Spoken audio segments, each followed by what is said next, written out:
Hello and welcome to Northwest Knitting. My name is Kathy and this is my knitting podcast where I like to talk to you about my knitting projects, yarns that I love, and my journey toward making more sustainable clothing for myself. I'm coming to you from the Willamette Valley of Oregon, and you can find me on Instagram and on Ravelry as Northwest Knitting. I hope you're all doing well. I'm so happy you could join me here today, and you are all very welcome. So what I'll talk about today is what I'm wearing. I have another little finished object, and I have a couple whips. So I hope you'll get a cup of something and join me for that.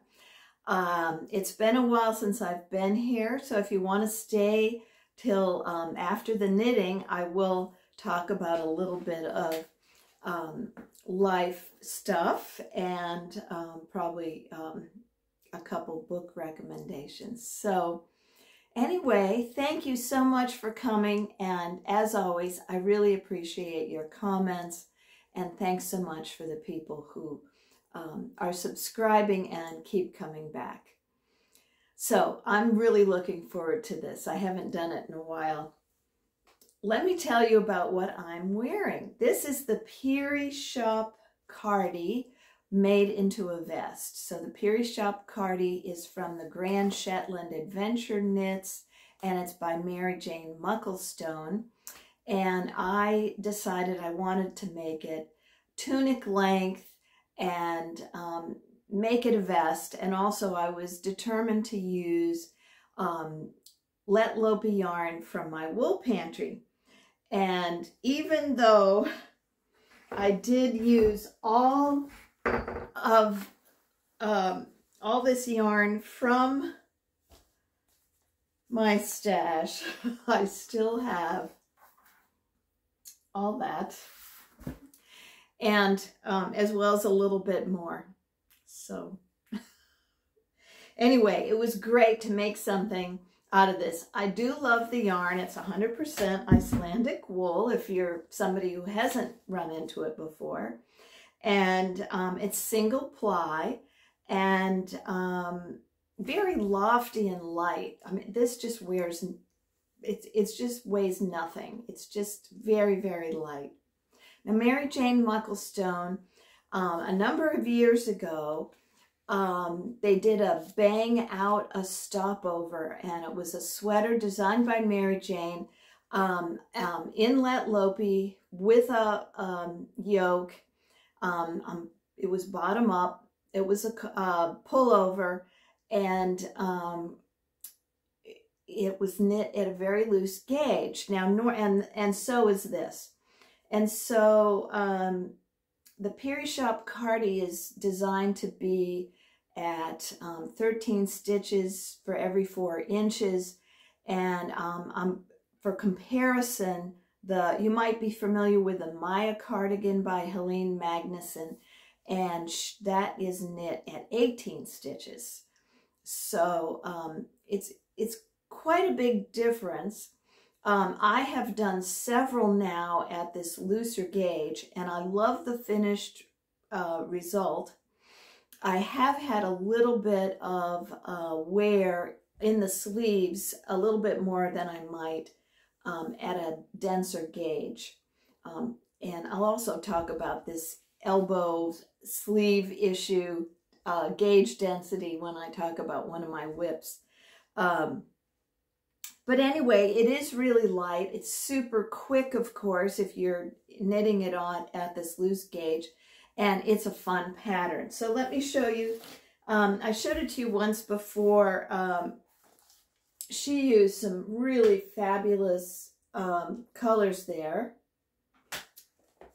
And then she has, she did a trim. You can see she did a trim, and also she has a border here as well as the sleeves, and I don't think, there might even be a little bit of a design right down here at the border. Anyway, I do think the design is lovely, and I do like these colors, but I was quite determined to use up some yarn.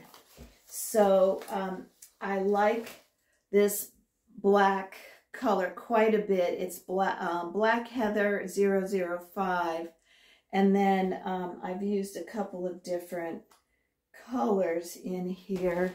This one you can see in here. This is the only one with a tag still on it. It's the Violet Heather, and this one must be the Grape. I don't have a tag, but I think it's the Grape. And then I'm pretty sure this is Heaven Blue.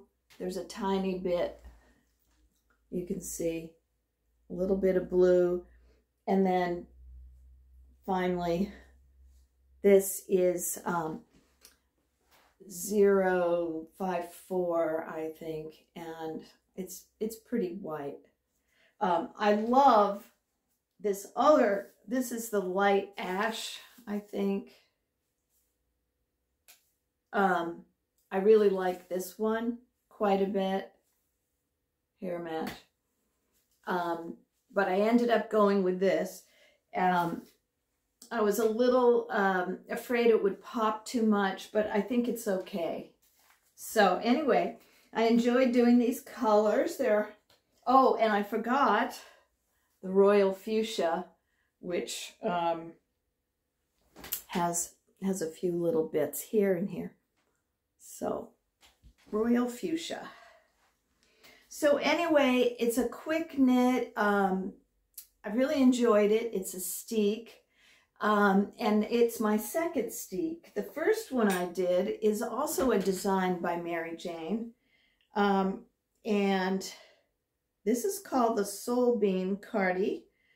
I'll put in the show notes references to all of these because I'm going to tell you about quite a few videos that I looked at.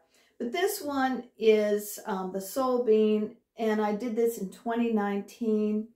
Has kind of a nice and kind of subtle yoke there. This one was 14 stitches to the inch, so also a loose gauge. Last year I did do repair work. It's not too noticeable. I did some shoring up of the elbows with duplicate stitch, and you know, I don't know if I'm just somebody who spends too much time at her computer checking my email with my elbows down or what, but I do love this sweater. It's just so light, and even at this looser gauge, it's still water. I've gotten caught in the rain many times. It's pretty water resistant, really. All nice 100% wool should do that for you. So just super light and nice. I'm just still not totally sure about what to do about the sleeves, or if I have particularly pointy elbows or what the deal is. But I've also noticed on my lento, which is at a looser gauge, that I'm getting a little concerned about elbow wear. So let me tell you about the Steek. I steeked the Soul Bean, and on this one, Mary Jane has a 6-stitch steek. So you start the border, you start at the beginning of the round with 3 steek stitches, and she's got a chart for that. Then you go into this design, go all the way around, get to here, and then you do another 3 steek stitches, so you're ending right in the middle of this 6-stitch steek. And I thought, wow, that is just a nice big steek. I've heard people say you don't even need more than 1 stitch for Steek, but anyway, it just seemed like nice security. But when and also I had done it before, so I was feeling confident, you know? And I don't need to be sold on the idea that yarn, stockinette is not inclined to unravel in a way that would jeopardize the Steek. Also, this yarn is so sticky, it practically is felting before you're finished knitting it. So if you're gonna Steek, this is a good one. But I felt like it felt very loose right around here. I felt like some of my stitches were just too loose right here, and I wasn't sure why. And so probably in the process of knitting, there was some sloppiness on my part. Oh, I should mention that even though the gauge is 13 stitches to the inch, that's not what I did. I used, what did I do? Mine was 16 stitches. She does 13 stitches every 4 inches. I did 16 stitches every 4 inches. So I did 4 stitches for an inch. So it is a little tighter, just probably a little bit than she recommends. So, but it worked out okay. But as a result of my difference in gauge, instead of knitting size 3, which would be a good size for me at about 41 inches in the chest, I knit size 6 to get the same size. Now, I don't know, it feels pretty loose to me, but I really do need it a little bit smaller in here. It seems fine. It feels great. And if I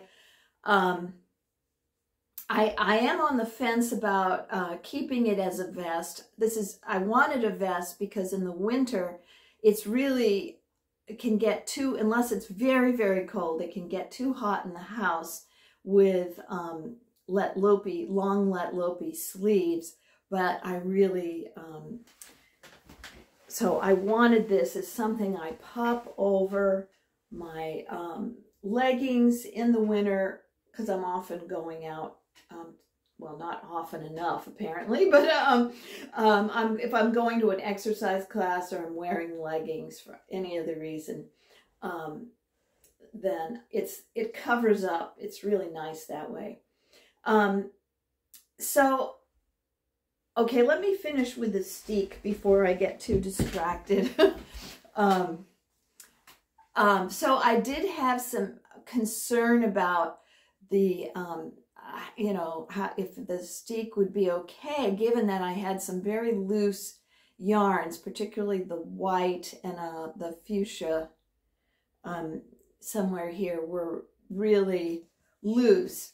So because it had been so long since I had done a Steek, I looked up the instructions for a crocheted reinforcement. And I used Jessica McDonald's tutorial, which is in the show notes. And so I feel real happy with how that turned out. This one I tacked down, and it does create a tiny bit of bulk here, but that might be because of what I did next. So I'm pretty happy with it and love my floats there. So there are a couple things. One is I think this looseness issue was because I wanted to, I had heard that you can bring all the color changing is here at the beginning of the round. And so if all the ends are brought forward, then you just cut the Steek and you cut all the ends and you don't have to weave them in. And that sounded so appealing to me. I was ready to go and do that. And perhaps I could have avoided some of this concern if I had woven at least some select ends in before I steeked it. So I found a really great tutorial by, it's short, but a great tutorial by Helene Magnuson, and she shows how she brings all the yarns, they're all coming out in the center of the steek when she's cutting the steek. So you might check that out. But anyway, I became so concerned. I think I was more nervous about about steeking the second time than I was with the sole bean. After I steeked it, I still felt uneasy. So I got, I have a needle and a couple needles and a pad for needle felting. It's not quite as good as one of those multi needle gadgets, which I'm hoping to get. But with a single needle, I did needle felt after I had cut the steek, just to firm it up and to feel a little more secure. So now I feel fine. So all is well. That was a long story to get to all is well. But if the next time I steek though,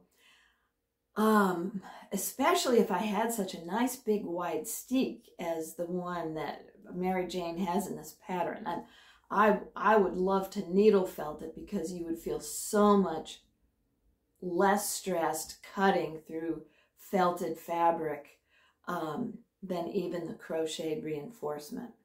So anyway, plan for the future. Let's see, what else can I tell you? Oh, okay, so you probably saw that I added pockets. I haven't done that many pockets in my knitting life for some reason, even though I love, love, love pockets. So I looked at the tincanknits blog, and they have a real nice clear instruction on how to add pockets. And I used a different color for contrast. You can see here, and it was really nice how that worked out. Really like it. I would probably make, next time I do pockets, I might make them a little bit longer, but they're perfectly fine. So anyway, who knows, maybe when it gets cold, if I can find more of this black heather and the colors matching, then I might add some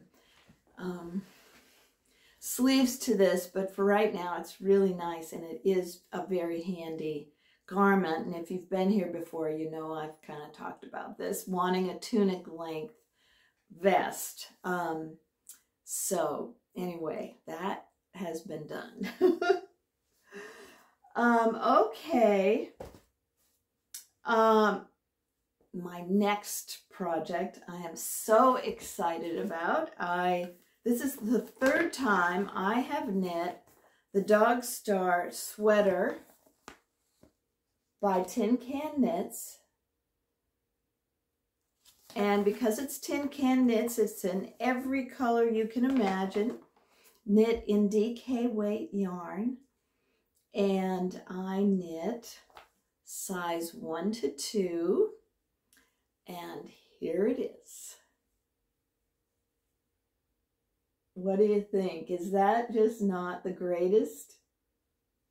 I absolutely love it. There's short rows in the back. I just love the pattern. It's delicate. The first time I knit it, I knit with just one contrasting color. But this time, I found, I was at Oregon Flock and Fiber, and this was not, what I was kind of looking for. But I found, I love the Schoppel Zauber ball, which is, let's see, think it's like 75% wool, 25% nylon or 20% nylon. Anyway, there is another Schoppel called Edition 3, and there was somebody selling maybe 5 or 6 different colors of Edition 3, and the one I used for the sweater was this one called English Garden. I don't know if you could see, it has a whole lot of orangey color in there. And I used a little bit of this one, which I can't pronounce, but it's something like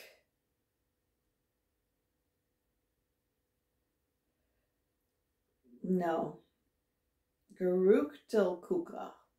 So my German's terrible, even though that's most of my ancestry. Love this color. And I actually got 2 balls because when they're wrapped, the same colorway looks very different depending on how it's wrapped. So there's this one.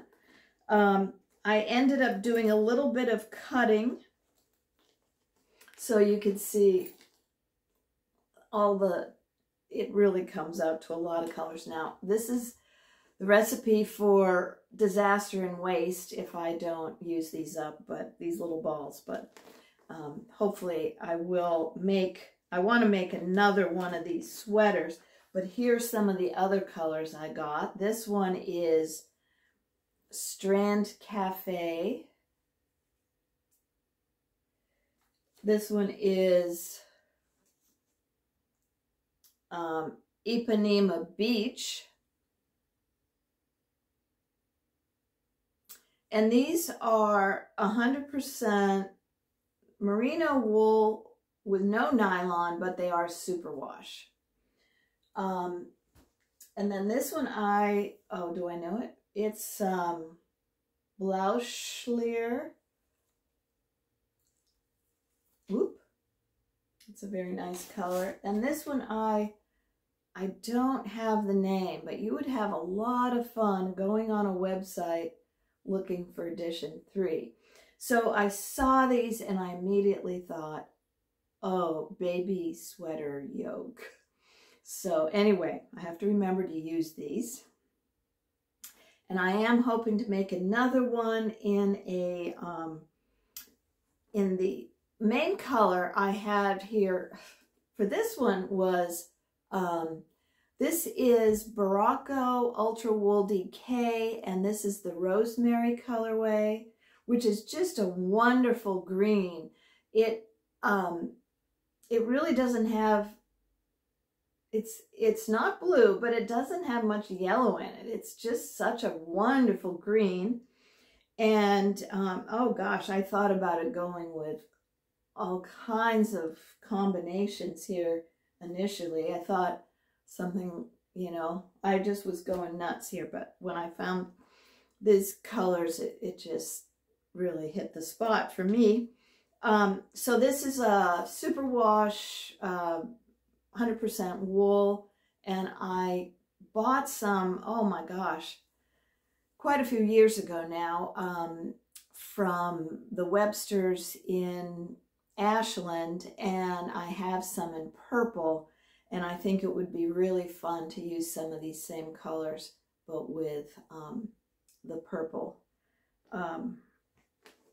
So anyway, I don't know. Oh, it's a bottom-up sweater, and so not my fave in that respect. You do the sleeves separately. If I'm making a sweater for myself, man, the last thing I want to do is knit the sleeves separately because I spend so much time tinkering with them. I guess if I do, the next time I do a bottom-up sweater, if it's the kind of pattern where you do the sleeves first, then I might, a friend of mine just, hi Wendy, if you're watching, she suggested doing a provisional cast on so that if later you wanted length, you could add that on, and you could really do that with the bottom. So that might solve some of the issues of a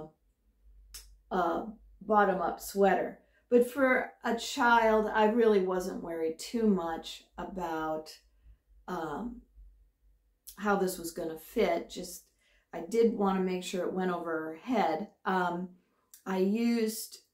made the ribbing at the neck probably 3 rows or so longer, because I've noticed that a lot of baby patterns are so worried about getting it over the head, and then they make it really quite wide here. So I added a few more stitches, and then I did a tubular bind off, so that'll certainly get over her head, no problem. So anyway, and hopefully if any family's watching, they'll forget about it by the time I give it to them. So that was really fun to do. Very much enjoyed it, and if I do it again, I would feel even, it would just go lickety-split. So that was really fun. Okay, and I do have a couple whips. I have to tell you, I've had some life stuff that has gotten me distracted from a lot of the things that I intended to do over time. I think I say this every single time I do a podcast? I don't know. But a lot. Things just come up. And it's been so long since I've talked to you that it's just been quite a while since I have reported back in, but I've had some false starts, and I have some things that I need to get back to, and sometimes going, oh, my knitting isn't working for me right now, or it was dissatisfying or whatever. But I've really been happy with the last 2 things that I finished, and I have a couple whips right now I'm really excited about. So let me show you my sweater next. Now this is an oldie. I have been so excited by so many of the new designs coming out. I've done swatches and everything, but then this pattern came back to me. I think I bought it a while ago, I think I bought the Elton cardigan, but then somehow I was looking at some of the yarn I had, and I thought, oh my gosh, that would work for an Elton pullover. So that is what I'm making, and it's just a very simple sweater by Locatelli, but unusual in that, and I'm sure many of you are familiar with it, but what excited me was I could use up some of this yarn I have. So here it is. Here's my version. And I just love the colors. So what I wanted to use up, and this is why it got me excited, is I wanted to use up my Nua Sport. And this is a yarn of Carol Feller's of Stolen Stitches in Cork, Ireland. And this yarn is 60% merino, 20% yak, and 20% linen. And I think you can see that the whitish bit is the way the linen doesn't kind of resist the dye. It is quite soft. There is no prickle whatsoever, so I thought it would be great for a pullover. And I don't have a full sweater's quantity of the Nua to knit a sweater with sleeves unless I mixed it with something else. So I just have never, every project I have, I just don't have enough of this one.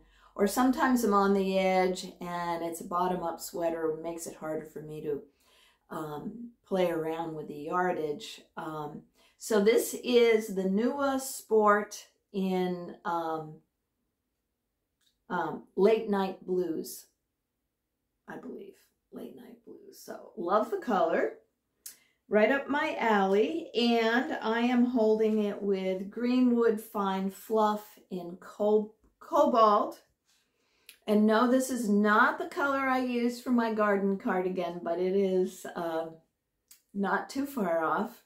So the pattern calls for my size, it calls for 720 yards of the fingering, so 720 yards of the Nua, and then only 440 yards of the Fluff. And I do have I do have more probably of the Nua than that, but then I'll feel quite secure about my yardage.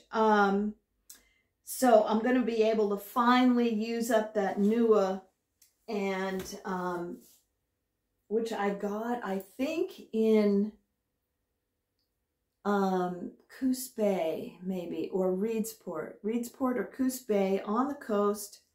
I'm pretty sure it was during COVID, and it was a store with just, I don't even remember the name of the store. It was quite a while ago, and it's just been sitting in my closet here for quite a few years, and I just wanted to use it up. So what this is, if you're not familiar with it, it's a drop shoulder. So you can see how wide it is. She recommends 16 inches positive ease, and I am planning for about 10.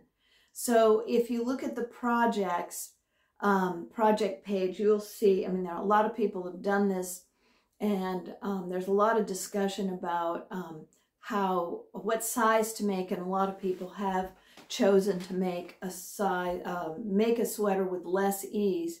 But I see why she does recommend that.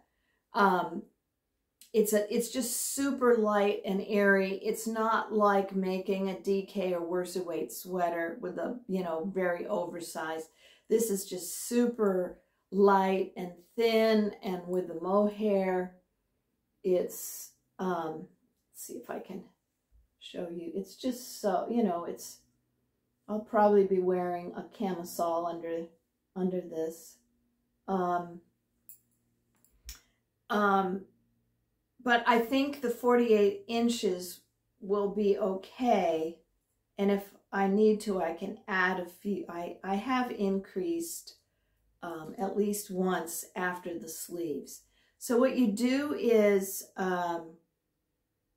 you knit the back, you start at the back, you start at the back, you do short rows, and then you knit down for a ways, and then you pick up stitches for one side, pick up stitches for the other side, and then till you've gone enough to get the opening to the sleeves, which you have to remember is not, the sleeve's not going to be up here, it's going to be down here. Quite a few people discuss about the sleeve size, and some people have done a bigger size, so when I get to that, I'll be mindful of that. But it should be okay for me. We'll see. And I also have heard people discuss the neck opening. So I think when I do that neck opening, I think I'm going to be very, very generous in picking up stitches and maybe make it a little bit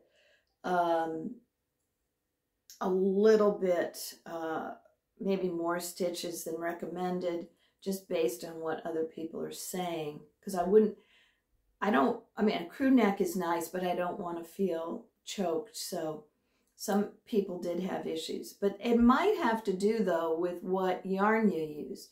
I noticed that both with the Elton and the Pullover, and as well with the Lace and Fade Boxy that I think she's used superwash, and I have no idea how this is the Nua is gonna work, but I mean, some superwashes, you might eliminate some of the problems that people complain of if you're using superwash, because it's gonna stretch, possibly, you know, probably. So anyway, I will be careful with the neck, but it does strike me that what yarn you choose could make a difference. I noticed that some people, the light is changing here, so I should talk fast. I know that some people a few people have replaced the mohair with a lace weight, other kind of yarn, just wool. And really, I love the design of this. I have some sweaters that are very thin, ready-made sweaters that are very thin with this big amount of ease, and because they're so fine, the fabric's so fine, they're very flattering, and I really like them. I did measure those to compare it, and none were as big as 48 inches, so I feel like this will be plenty wide for me. It should come down to about here, maybe. It's hard to tell. I might do the neck soon and at least one sleeve before I go too much further on this, just to see how long I want the sweater to be. But I feel good that I have plenty of yarn, should not have to play yarn chicken, and will use up my yarn in my stash. I did want to tell you one thing that remember when I was talking about the looser gauge for this vest, this sweater, I thought it was very interesting that Hohi, let's see if I can find it, she does gauge this way. This is what she says. She said gauge is 20.5 stitches in stockinette for the body, in the round on big circumference with size 4 needles, recommended, and I am using size 4. And then she says, stretching out the fabric horizontally when blocking. Okay, so that's the body, 20.5, stretching it out. Then she says, the gauge for the arms is 25 stitches to 4 inches in stockinette in the round on small circumference, recommended size 4. And then she says, without stretching the fabric when blocking. And says, this creates a more dense fabric for the sleeves, which works better for this design. So very intriguing. I've never run across instructions like that before, and hopefully the next episode I'll be done with that and I can tell you all about it. So anyway, I'm super happy about that, and the colors just really make me very pleased when I'm working on it. So there's that one, and then my final whip is actually from the Grand Shetland Adventure Book again, which would be great because I often get books and then I don't knit much out of them. So that's 2 out of this one, and then I still want to do the Island Tea. But anyway, this is the Virdek Shawl by Gudrun Johnston. So you can see that nice texture, and then she's on the front there. So, and so what it is, you knit 2 triangles and then you join them together with a 3 needle bind off. So you knit them sideways, worked sideways in 2 pieces, then joined with the 3 needle bind off for an exposed seam on the right side. And she's got, I think, 4 charts. So I'm still just on the first chart. I haven't gotten very far because I had a rip out. But this is the color I'm using. Oh, what a shock. Oh boy. And I just started, and yeah, I've got my right side marked.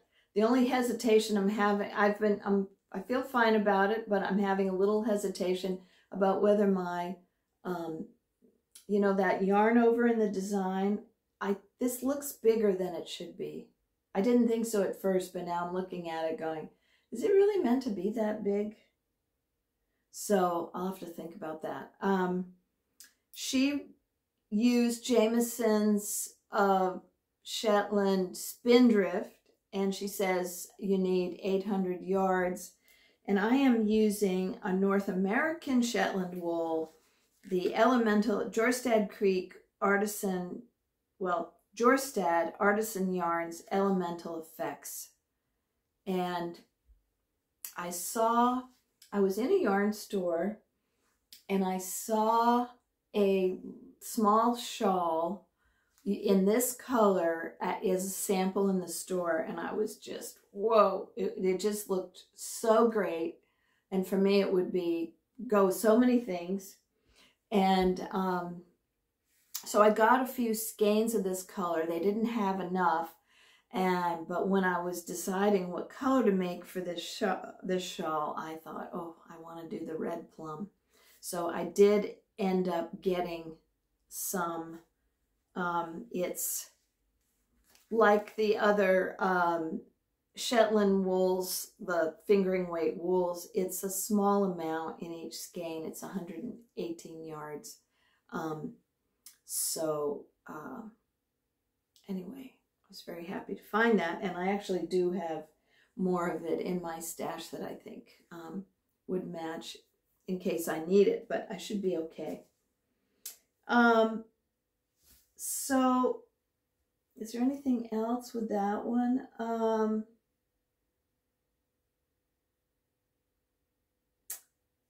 don't think so. Okay, so I'm running down here. You can see it's got, I think this is the edge. This is the trim right down here. And then it's got a yarn over all the way along.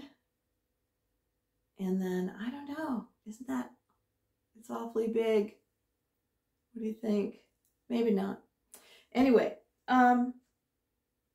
so those 2 things are keeping me busy, and of course I have a number of other things that I'm eager to cast on, but I'm hoping I'd like to finish at least one before I cast something else on. We'll see how it goes. Okay, if you're here for the knitting, I am now going to talk about other issues, non-knitting issues, and I won't talk too much about it, but so if you've joined me just for knitting and you don't want to hear me blather, I totally understand that, and I hope to catch you later. Hope you come back and are enjoying this wonderful weather. So I have had a bunch of not horrible things happening, but I've had a problem with my back for a lot of years off and on, and I kind of maintain it with usually with exercise and walking and so forth. But apparently, I think I first started noticing in the spring that I was starting to have some pain down the back of my legs, and I don't know why I didn't immediately realize that it was my back, but for some reason, it's very easy when you get a little bit, few years on you to think, oh, maybe that's just a natural consequence because I'm getting older, and maybe that's just inevitable that I will have discomfort.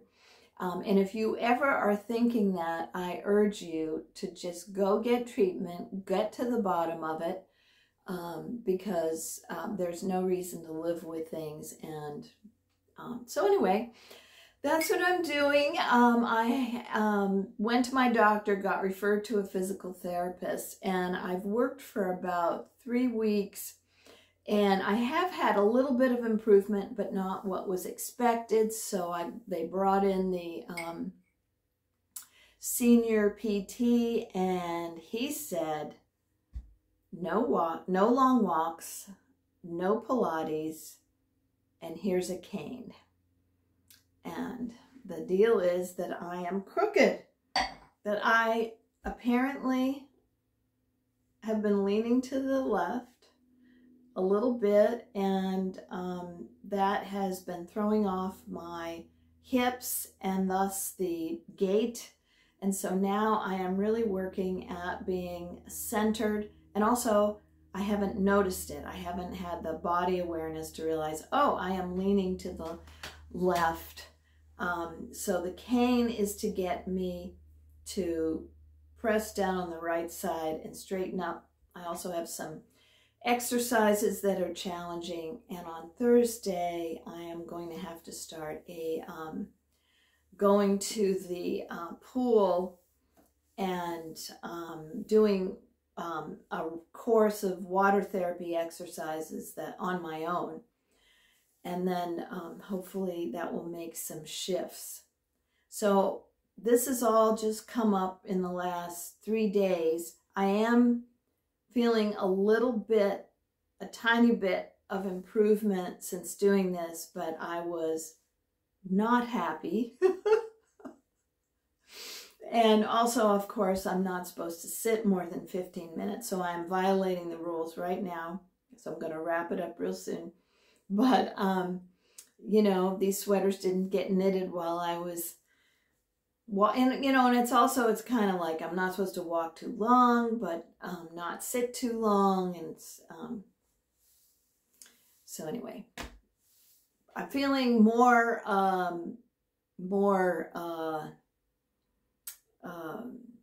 good-natured and determined about it than I was on Thursday.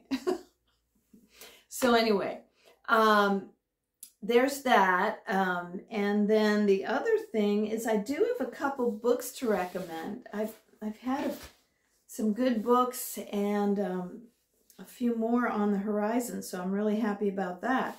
One is Greenwood by Michael Christie, a Canadian writer. And I am pretty sure that 1 or 2 of my viewers recommended Greenwood. So thank you very much if you have. So I had it in mind, and then I somehow, you know how it is, someone recommends something, it gets in your mind, and then you see it again and you go, that's a book I want to read. So this is a multi-generational saga, and it goes through time. So it actually starts in 2038, but then goes back through the generations and then comes back forward again. And it's about the families' relationships and their relationships with the earth. And it's a little bit of a, gosh, what's the word? Well, there's been, when you're in 2038, there's an ecological disaster. Anyway, it's really interesting. I really liked all the different generations following through, and there's something that happened. It's almost like peeling back things to see what the puzzle was, what happened way, way in the past that's affecting the present. And anyway, I really enjoyed it, and maybe you would too. And then the other book I read is completely different. It's called Tomorrow and Tomorrow and Tomorrow by Gabrielle Zevin. And this book is, it's a book about, it's mostly, the book is about the relationship between these two people, a man and a woman, and they are partners, not romantic partners, but they are partners in designing video games. Now, I am not a gamer. I've never even played a video game since, I think, okay, I did play a video game once when we bought my son Donkey Kong. And he was really young, and after he went to bed, his dad and I tried to figure out how to play Donkey Kong, and we were terrible. But I'm not a gamer. But there's a lot of, but it's not really about games, and you don't really have to know anything about games to enjoy the book. So it's about their relationship. It's about, they do world building for these games, and it's just a very interesting story.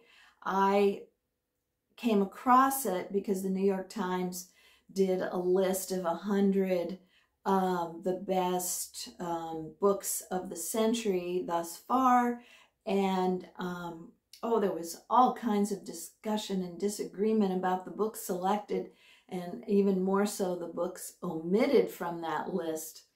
Many of my favorites were omitted. So they came up with a reader's list of best books of the century so far, and a lot of my favorites were on that one, like Gentleman in Moscow, and I don't know. But anyway, it's fun to see lists like that, because then you learn about books that you might not come across otherwise. So anyway, tomorrow and tomorrow and tomorrow. Very enjoyable. I hope you are enjoying yourself. I am, my heart goes out to the people who have dealt with so much devastation from the hurricanes. I hope that you are doing well and are able to enjoy the fall and get your knits out instead of doing hurricane cleanup. So if you are like me, you will be pulling out more and more of your yarns and knitting, and maybe thinking about a few gift items for the holidays. So anyway, I hope you're enjoying yourself and are healthy. Stay healthy, take care, and enjoy.